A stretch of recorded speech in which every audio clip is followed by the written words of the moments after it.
তোর কানে কি হলো? এখানে ঢুকে কি করছিস তুই? কটা ছাগল বলতো? দুটো। কি খাচ্ছে এটা? এটা কি খাচ্ছে জানি না। চাল খাচ্ছে মনে হয়। চালটা এরকম।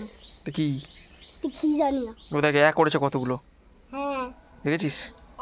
এক করে ভর্তি করে দিই। এক করে ভর্তি করে দিয়েছে। এক আচ্ছা চলে এসেছি বিচুলি। এটাকে হাজারে চুপচাপ বসে আছে দেখেছিস?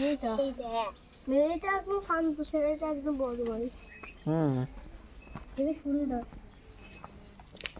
ল্যাসটাও সুন্দর। ল্যাস করে গেল এটা না।